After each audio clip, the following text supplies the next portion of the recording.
Good morning. मेरा नाम मदन गोपाल और मैं आपको आज मैथ्स में सारणी कराने जा रहा हूँ। मैट्रिक्स। बेटा मैट्रिक्स में बहुत इजी चैप्टर है, क्लास 12 चैप्टर 3 है, जो बहुत सिंपल है, आसानी से समझ में आ जाता है और क्वेश्चन थोड़े से लेंथी पढ़ते हैं कुछ कहीं कहीं, परंतु इजी तरीके से होते चले जाते हैं। इसमें बहुत ध्यान को कंसंट्रेट करना होता है और जब क्वेश्चन करते हैं। अभी आपको इसमें मैट्रिक्स में हम कराएंगे, देखना कितने आसान तरीके से हो जाती है मैट्रिक्स। सभी बच्चे ध्यान से पढ़ें, पूरी वीडियो देखें, जब भी जो वीडियो देखें उसे पूरा देखें और उसको कॉपी पर करें। अब मैट्रिक्स में क्या आता है, आपने मैट्रिक्स का मतलब क्या है? पहली बात तो बहुत सिंपल सी बात है, मैट्रिक्स का मतलब क्या है? एक रेक्टेंगुलर अरेंजमेंट ऑफ नंबर। एक नंबरों को या फंक्शन को रेक्टेंगुलर अरेंजमेंट कर दिया जाए, एक रेक्टेंगल में अरेंजमेंट कर दिया जाए तो क्या कहलाती है? मैट्रिक्स कहलाती है। मैट्रिक्स को बेटा हिंदी और इंग्लिश मीडियम में दोनों में मैथ्स में कोई फर्क नहीं होता, एक ही वो होता है, बस नंबरिंग होती है। थोड़े नंबर सीखिए आप, हिंदी मीडियम वाले बच्चे भी, उनको इंग्लिश में ही बोलना चाहिए। आप जैसे कि मैं मैट्रिक्स बोलता हूँ, आपके यहाँ उसे सारणी लिखा होता है। अब इसमें मैट्रिक्स में क्या होता है? Rectangular arrangement of numbers and function. नंबरों का और फंक्शनों का एक रेक्टेंगुलर अरेंजमेंट कर दिया जाए तो वह क्या कहलाता है? मैट्रिक्स कहलाता है। अब मैट्रिक्स में दो चीज़ें आएंगी। सबसे पहली तो बात आती है, मैं सबसे पहले आपको बता दूं, जब मैट्रिक्स आप बनाओगे इसके आपको ब्रैकेट इस तरह से लगाने हैं, इन ब्रैकेट या फिर इस टाइप से लगाइए। आप इसको बिल्कुल भी इस तरीके से मत लगाइए, ऐसे इसको यूज नहीं होता, ये वाला यूज नहीं होता। या तो ये यूज हो सकता है या ये यूज हो सकता है। अब हमारे पास मैट्रिक्स में दो बातें आती हैं, एक तो ऑर्डर आता है और पहले से ऑर्डर से पहले भी क्या आता है? रो और कॉलम। आपके पास एक तो रो आती है और एक कॉलम आता है, रो और कॉलम। अब रो से क्या मतलब है? जैसे कि हम लाइनें बना दें इस तरह से तो वे क्या कहलाती है? रो। जैसे मैं यहाँ पर लिख दूं 2 3 4, ये क्या है? एक रो है। ये क्या है? एक रो है। इस लाइन को इसे हम R से प्रदर्शित करते हैं, रो को। अगर हम इसमें ऐसे बना दें नीचे को, जिसमें यहाँ लिख दूं 4 3 2, ये बना दिया जाए, इसको क्या कहेंगे हम? इसको कहते हैं कॉलम। इसे C से डिनोट करते हैं। तो हमारे पास रो और कॉलम दो चीज होगी। अब बात रो और कॉलम को मिलाकर क्या बना? रो और कॉलम को एक साथ एक अरेंजमेंट बना दिया जाए, रेक्टेंगुलर अरेंजमेंट बना दिया जाए नंबरों का, फंक्शन का, तो हमारा क्या बना? एक मैट्रिक्स बन गया। अब उस मैट्रिक्स को हम कैसे करते हैं, क्या उसमें तरीके हैं, उसको करने के लिए बताते हैं। सबसे पहले हम देखते हैं ऑर्डर क्या होता है। ऑर्डर जो होता है, इसका ऑर्डर जो होता है बेटा, ऑर्डर में आप कर दीजिए rho into column, rho into column, यानी कि हम लिख सकते हैं m इंटू n। इसको हम किससे डिनोट करते हैं? m into n। पहले नंबर ऑफ रो, मान लिया जाए मैं एक छोटी सी मैट्रिक्स बनाता हूँ 2 3 4, यहाँ पर लिख देता हूँ 7 8 9, कुछ भी नंबर दे दिए मैंने। अब इसमें देखते हैं हम, ये क्या है? आपको पता चल गया ये क्या है? रो है। ये क्या है? कॉलम है। दो बातों का पता चल गया। अब हम देखते हैं इसका ऑर्डर क्या है। इसमें देखिए ये वाली पहले वाली R1 है, दूसरे वाली क्या है? R2 है। तो इसका मतलब क्या हो गया? दो रो हो गई। अब हम देखते हैं इसमें ये क्या है? C1 है, ये क्या है बेटा? C2 है, ये क्या है बेटा? C3 है। तो हमारे पास क्या हो गई? 3 कॉलम हो गए। रो कितनी है? 2, कॉलम कितनी है? 3। अब हमने बताया पहले क्या लिखा जाता है ऑर्डर में? पहले लिखा जाता है रो, फिर कौन लिखा जाता है? कॉलम। यानी कि इसका ऑर्डर क्या बन जाएगा? 2 इंटू 3। किस ऑर्डर की मैट्रिक्स है ये? 2 इंटू 3 ऑर्डर की मैट्रिक्स है। और बना लेते हैं, जैसे कि हम और लिख लें कोई भी मैट्रिक्स, उस मैट्रिक्स का ऑर्डर। सबसे पहला काम इसमें रो पहचानना, फिर कॉलम पहचानना, फिर उसका ऑर्डर पहचानना। जैसे कि हम एक रो बनाते हैं, एक मैट्रिक्स बनाते हैं 2 5 6 9 8 3 2, 4 7 8। ये हमारा एक मैट्रिक्स बनती है। इसमें देखिए ये क्या है, R1 पहली रो, ये क्या है R2 दूसरी रो, ये क्या है R3 तीसरी रो। तो इसका मतलब हमारे पास 3 रो हो गई।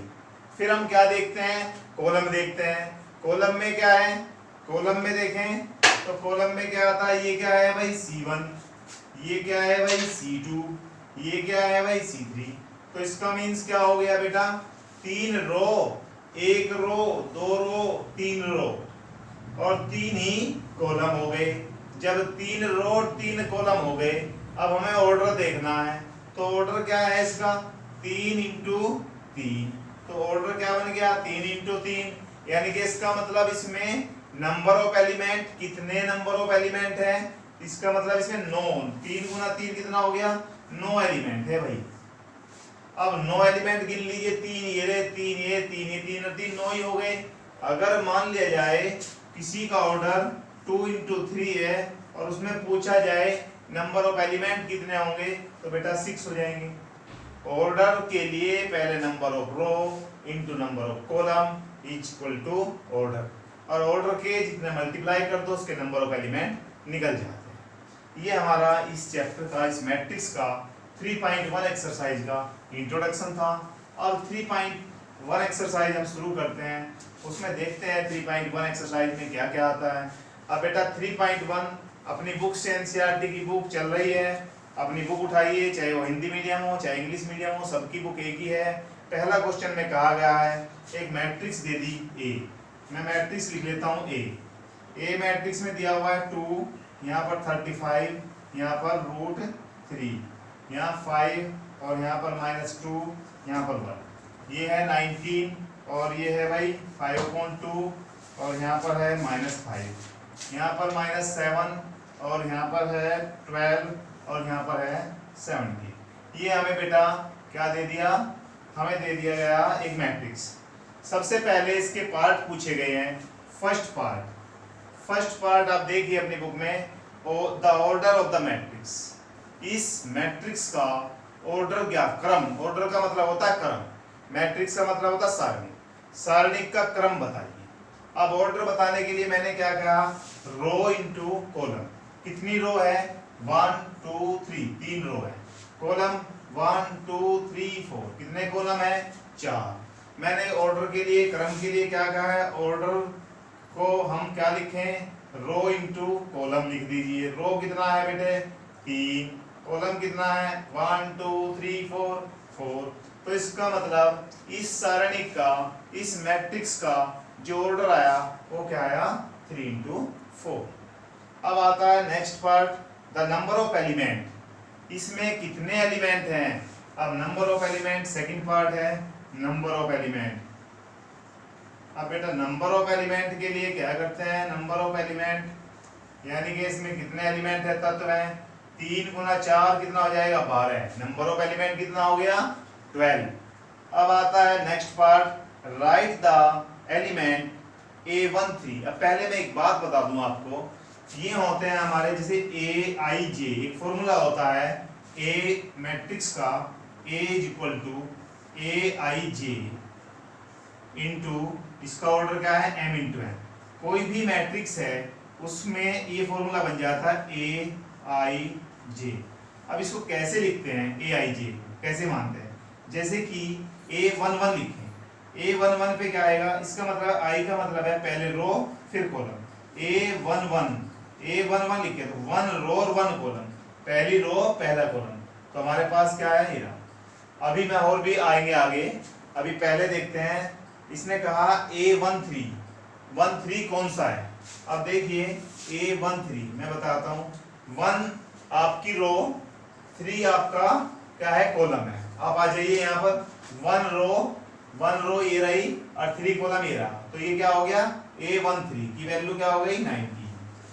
ठीक है भाई, आगे चलिए। A21, आप A21 लिखिए। A21 आप इसको पहले वाले को क्या लिखेंगे, रो, दूसरे वाला क्या है, कॉलम। यानी कि इसका मतलब होगा दूसरी रो का पहला कॉलम, दूसरी रो ये रही, पहला कॉलम ये रहा। तो हमारा A21 क्या आ जाएगा, 35। आगे चलिए नेक्स्ट पार्ट पे। A33 बेटा A33 क्या आएगा? 33 का मतलब तीसरी रो तीसरा कॉलम। आप तीसरी रो 1 2 3 कॉलम 1 2 3, तो ये वाला हमारा क्या आ गया? माइनस का 5। आगे चलते हैं, क्या कहा गया है? A24 तो यहाँ पर लिख लेते हैं A24 2 row second row 4 column, second row ये रही 1 2 3 4 कॉलम ये रहा, तो ये वाला आ जाएगा 12। अब हमारे पास नेक्स्ट है A23, आ जाइए। अब आपको समझ आ गया होगा बिल्कुल। 2 नंबर पे 2 रो ये 3 नंबर का एलिमेंट ही रहा 5.2, तो हमारे ये एलिमेंट लिखेंगे। समझ आ गया? अब हमारा क्वेश्चन नंबर 1 कंप्लीट हो गया है, पूरा हो गया है। अब हम क्वेश्चन नंबर 2 लेते हैं। देखिए क्वेश्चन नंबर 2 में क्या है। फर्स्ट को मैं मिटो देता हूँ यहाँ से, आप लिख लीजिए, नोट कर लीजिए, इसे पोज करिए, रोक के वीडियो को पहले अपनी कॉपी पर लिखिए, फिर आप नेक्स्ट क्वेश्चन को देखिए। जब भी देखें पूरी वीडियो एक साथ देखें, सब क्वेश्चन नोट करें। अभी बेटा क्वेश्चन आता है, if A matrix has 24 element, एक सारणिक है, एक मैट्रिक्स है जिसमें कितने तत्व हैं, कितने एलिमेंट है? 24 है। चलिए 24। आगे चलते हैं। इसने कहा what is the possible order, इनका वे संभव, जो भी संभव है उनका ऑर्डर बताइए, जो भी पॉसिबल है ऑर्डर वे बताइए। फिर लिखिए what if it has 13 element. पहले हम बताते हैं इसका पॉसिबल क्या हो सकता है। और अगर 13 एलिमेंट है, 13 एलिमेंट है, तो what if it has 13 element, यदि वह 13 एलिमेंट रखता है। 13 एलिमेंट की बाद में बात करेंगे, पहले हम इसका देखते हैं क्या क्या ऑर्डर बन सकता है, इसकी मैट्रिक्स क्या क्या बन सकती है। देखो यहाँ पर मैं 24 इंटू 1 लिख दूँ, एक तो हमारा ये ऑर्डर बन सकता है, एक ऑर्डर हमारा ये बन सकता है। और दूसरा ऑर्डर देखते हैं 8 इंटू 3, पहले लिखे 12 इंटू 2, एक ऑर्डर ये बन सकता है, हो गया। और देखते हैं इसके बाद हमारा 8 इंटू 3 ये भी बन सकता है भाई, 8 इंटू 3 भी बन सकता है। और देखिए क्या बन सकता है 2 इंटू इसी के बाद एक ये भी आ जाता है, यहीं से एक और लिख लो 1 इंटू 24 ये भी बन सकता है। यहीं से 2 इंटू 12 भी बन सकता है, 3 इंटू 8 भी बन सकता है। और देखिए 6 इंटू 4 और 4 इंटू 6 भी बन सकता है।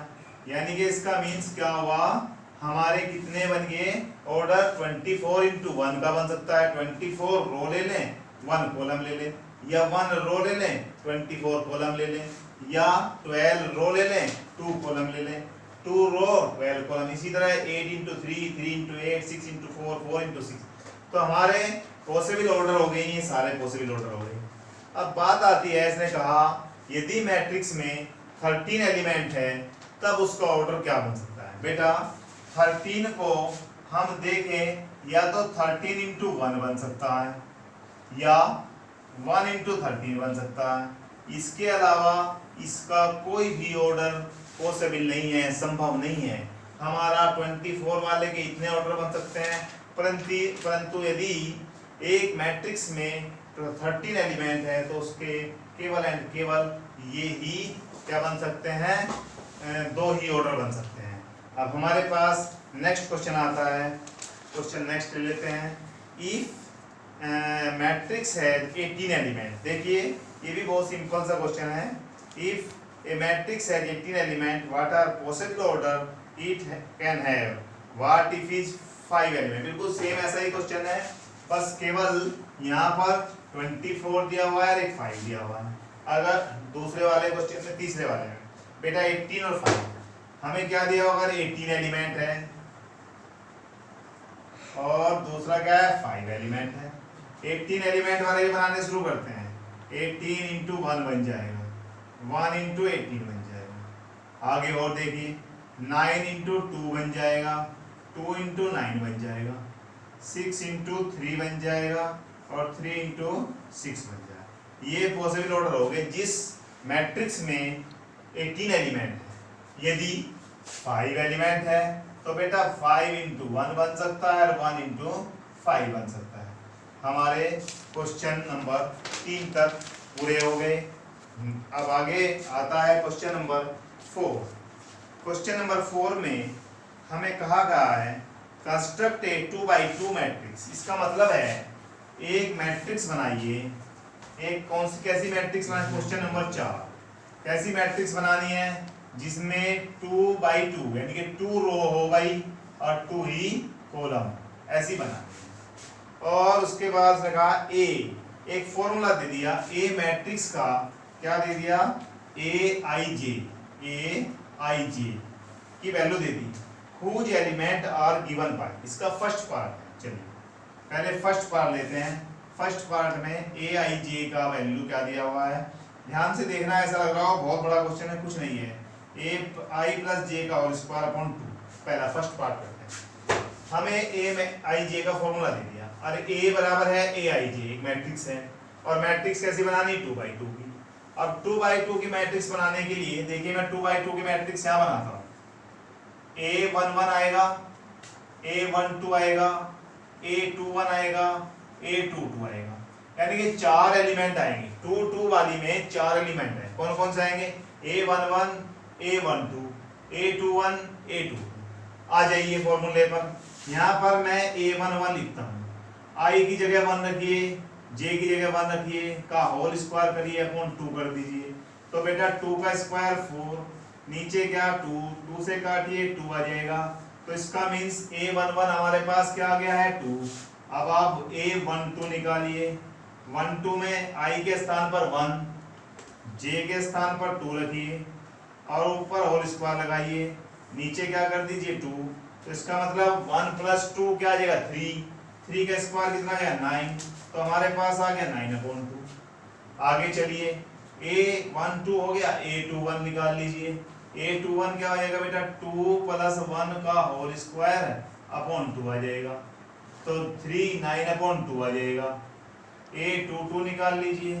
2 निकालेंगे तो यहाँ पर आ जाएगा 2 प्लस 2 का होल स्क्वायर अपॉन 2, 2 प्लस 2 4 का स्क्वायर 16/2, कितना आ जाएगा बेटा? 8 आ जाएगा। तो इसका मीन्स हमारी मैट्रिक्स क्या बन जाएगी? a11 कितना आया है? 2, यहाँ लिख दीजिए 2। a12 कितना है? 9/2। चलिए भैया a21 कितना आया है? 9/2 लिख दीजिए। और a22 कितना आया? 8 आया है। तो हमारी मैट्रिक्स तैयार हो गई, जिसमें वह मैट्रिक्स बनानी थी जिसमें हमें 2x2 ऑर्डर चाहिए था और उसका फॉर्मूला a = ij और aij का फॉर्मूला दिया हुआ था। हमने सब में 1 1 1 2 2 1 2 2 वैल्यू रखी और निकाले, मैट्रिक्स तैयार कर दी। अब हमारा इसका सेकंड पार्ट है बेटा, फोर्थ का सेकंड पार्ट। क्वेश्चन नंबर 4 का सेकंड पार्ट। इस लेक्चर में हम 4 तक ही कराएंगे। फोर्थ का सेकंड पार्ट aij। आपके पास aij की वैल्यू क्या है? i/j। बिल्कुल सिंपल सा है। अब हमारे पास क्या है? मैट्रिक्स क्या है वही लिख दीजिए आप पहले। a11 a12 a21 a22। इसका मीन्स क्या हुआ? हमें 2x2 की मैट्रिक्स चाहिए थी। फॉर्मूला ये, आप आ जाइए a11 लिखिए पहले 1/1 तो 1 ही आ जाएगा। a12 करिए, ऊपर 1 नीचे 2 तो 1/2 आ जाएगा। a21 निकालिए, ऊपर 2 नीचे 1 तो यहाँ पर 2/1 आ जाएगा। बेटा 2 1 का मतलब पहले i फिर j, i की वैल्यू j की वैल्यू। a22 निकालें, ऊपर भी 2 नीचे भी 2 तो क्या आ गया? 1। मैट्रिक्स क्या बन गई? मैट्रिक्स बन गई हमारी 1 1/2 2/1 और 1। ये मैट्रिक्स बन गई। हमारा थर्ड पार्ट भी कंप्लीट हो गया। अब देखते हैं एक पार्ट और बचा है, थर्ड पार्ट। थर्ड पार्ट में क्या है? थर्ड पार्ट बेटा फॉर्मूला देख लीजिए बस। aij का फॉर्मूला है i प्लस 2j का होल स्क्वायर अपॉन 2। अब तुम्हें कुछ भी दे दे वैल्यू, हमें तो जो भी निकालना है मैट्रिक्स दे दी और उसमें वैल्यू 3/3 ही कहता है, 3/3 का बना लेते। a11 निकालिए, i के स्थान पर 1, 2 j के स्थान पर भी 1 का होल स्क्वायर करिए अपॉन 2। 1 प्लस 2 3 का स्क्वायर 9 और 9/2। A12 निकालिए, यहाँ पर 1 प्लस 2, जे की वैल्यू भी 2 अपॉन क्या है भाई 2, इसका होल स्क्वायर है। 2 2 जा 4, 4 और 1 5, 5 का स्क्वायर कितना होता है बेटा 25, तो 25 अपॉन 2 आ जाएगा। A21 अब निकाल लेंगे हम A21, I की वैल्यू क्या है 2, J की वैल्यू क्या है 1 अपॉन क्या है 2, यहाँ पर क्या है होल स्क्वायर, 2 दूनी 4, 4 का स्क्वायर 2 और 2 4, 4 का स्क्वायर 4 का स्क्वायर 16, 16 बटे 2 16 अपॉन 2 बेटा 8 आ जाएगा। A22 निकालें, A22 निकालने के लिए हमारे पास क्या आएगा 2 प्लस 2 इंटू 2, जे की वैल्यू भी है का होल स्क्वायर अपॉन 2, 2 दूनी 4, 4 और 2 6, 6 का स्क्वायर 36, यानी कि ऊपर कितना 36, नीचे कितना 2, यानी कि 18 आ गया। अब हमारे पास क्या क्या बने, मैट्रिक्स बना लेते हैं। ये मैट्रिक्स है 9/2 आ जाएगा, 25/2 आ जाएगा, यहाँ पर 8 आएगा, यहाँ पर 18 आएगा। तो हमारी मैट्रिक्स ये वाली तैयार हो गई बेटा 2/2 की। क्वेश्चन नंबर 4 हमारा कंप्लीट हो गया। अब नेक्स्ट लेक्चर में क्वेश्चन नंबर 5 लेंगे। आप देखते रहिए, ध्यान से देखिए, करिए और बच्चों को भी बताइए, शेयर कीजिए और लाइक कीजिए, सब्सक्राइब कीजिए। थैंक यू बेटा।